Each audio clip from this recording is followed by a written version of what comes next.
Le bon roi Baba de Pierre Le Thau. Le roi Baba, dont je vais vous conter l'histoire, règne sur la Mongolie, un grand pays recouvert de steppes dont on ne voit pas la fin. Il est le descendant d'Attila, un roi qui avait la bougeotte et avait passé sa vie sur son cheval. C'était il y a bien longtemps. Le roi, aujourd'hui, c'est Baba. Baba est un bon roi. On l'appelle le roi gâteau. Et il faut que je vous raconte pourquoi.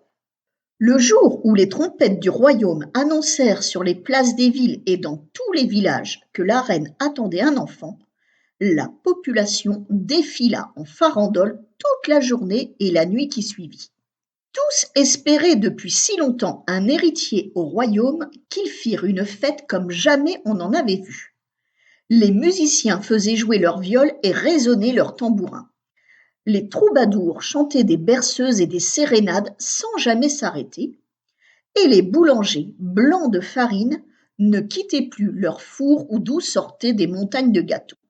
Cela convenait parfaitement à Gourmandine, la fée du royaume, une jeune fée un peu étourdie qui venait tout juste d'avoir son diplôme de fée et ne rêvait que de gâteaux.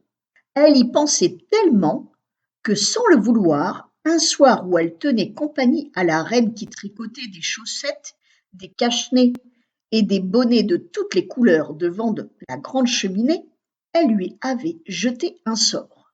Un petit sort de rien du tout, juste pour tester ses nouveaux pouvoirs. Abracadabra, bébé qui naîtra, bon gâteau sera. Que fais-tu, petit effronté? Gronda la reine en lui faisant les gros yeux. Ce n'est rien, reine, j'essaie de voir si j'ai bien retenu mes leçons de magie. Quelques jours plus tard, toutes les cloches du royaume sonnèrent à la volée. Baba était né. Et ô surprise, il était entièrement constitué de gâteaux. Gourmandine, viens ici tout de suite, cria la reine en voyant son bébé. Qu'as-tu fait, malheureuse?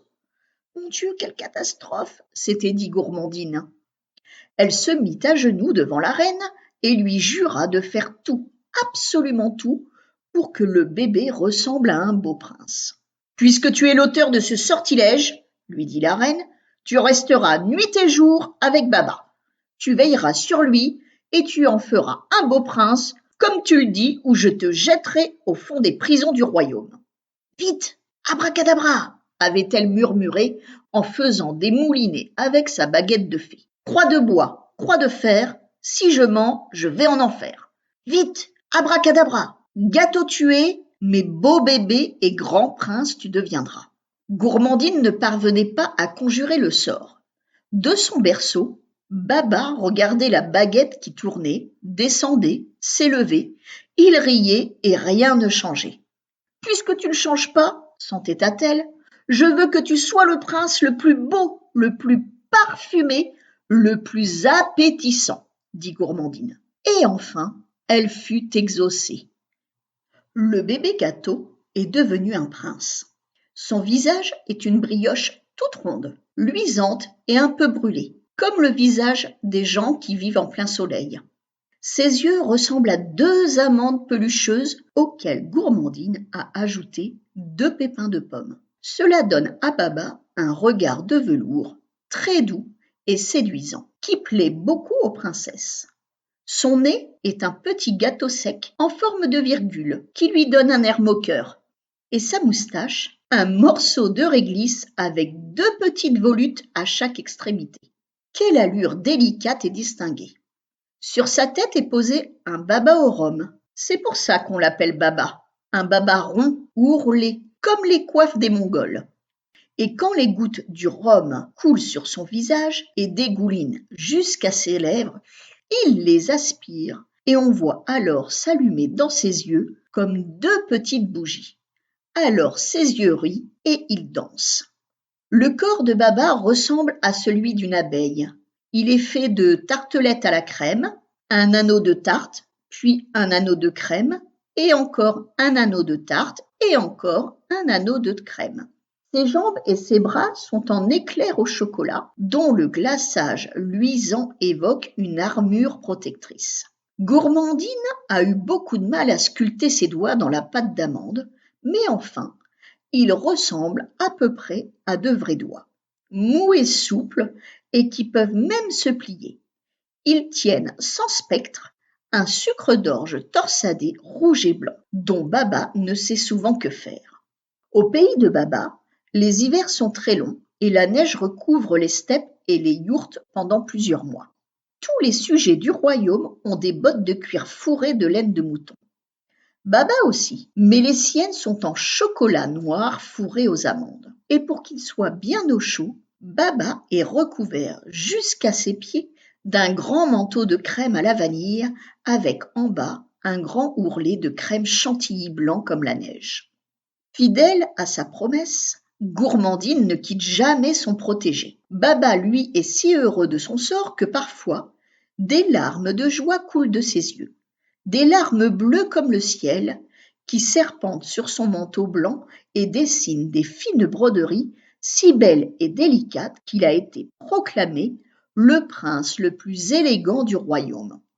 Sa réputation est si grande que toutes les princesses des royaumes alentours, parées de leurs plus belles robes, défilent à la cour, dans l'espoir de le séduire. Mais Baba n'en regarde aucune et quand il les entend murmurer « Dieu, que ce prince est beau, on le croquerait », il rit. Les années passèrent. Le roi marchait maintenant en s'appuyant sur une canne. Il n'arrivait plus à monter les marches pour s'asseoir sur son trône. Et puis, il oubliait sa couronne un peu partout. « Vous allez vous la faire voler, mon pauvre roi, » disait la reine avec tendresse, en tricotant des cache-nez qui n'avaient plus l'air de rien. Elle avait toujours froid, malgré les bûches de plus en plus grosses qu'on mettait dans le feu qui brûlait continuellement dans la cheminée. Ils étaient vieux. Le temps était venu pour eux de prendre leur retraite. « Baba, mon fils chéri, l'heure est venue pour toi de me remplacer, » dit le roi en essuyant une larme au coin de ses yeux. « Tu es maintenant un homme. Tu sais comment marche le royaume. Tu sais tout de nos terres et de nos gens. Tu es prêt. J'ai demandé à monseigneur l'évêque de te couronner. Au fait, où ai-je mis ta couronne ?» Baba devenait roi. Gourmandine en était toute tourneboulée. Les gens de la cour, les princes, les princesses allaient s'emparer de lui. La petite fée regardait tristement sa baguette magique. Elle avait comme l'impression que l'étoile qui scintillait à son extrémité s'éteignait doucement. « Abracadabra, comme avant tu brilleras, » ordonnait-elle à sa baguette. Mais rien ne changeait. « Abracadabra, » répétait Gourmandine en tapant du pied. « Obéis immédiatement, brille comme avant. » Toujours rien. Avait-elle perdu ses pouvoirs ? La petite fée devenait tous les jours un peu plus triste. Ses yeux ne brillaient plus, sa chevelure était tout emmêlée, elle ne poudrait plus ses joues, les perles et paillettes cousues sur ses robes ne scintillaient plus. Elle traînait sa baguette comme un vieux balai. Le jour où Baba fut proclamé roi, il donna une grande fête dans les jardins de son palais qu'il avait métamorphosé pour l'occasion.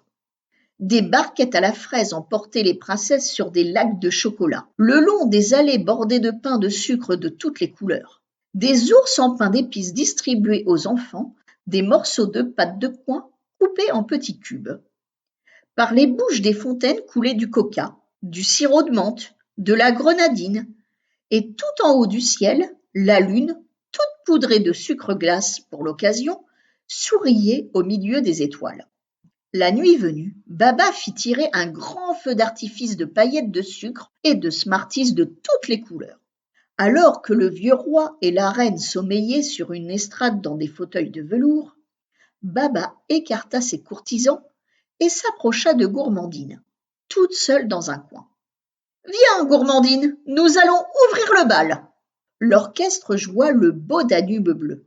Baba sentait bon le miel, la vanille et le chocolat. Il serrait sa cavalière si fort dans ses bras qu'elle comprit qu'il l'aimait. Et une petite voix venue du fond du ciel lui murmurait « Tu n'es plus fée, Gourmandine, tu vas devenir reine, tu n'as plus besoin de baguette. » Ils se marièrent et eurent beaucoup de petits princes et princesses, tous coiffés d'un petit baba. Ils sentaient si bon tous les parfums du monde que le bon Dieu qui passait par là décida que ce royaume serait le paradis sur terre. Et pour fêter ce jour, il mit sur sa tête un grand baba au rhum, il appuya dessus et il dansa. À demain pour une nouvelle histoire.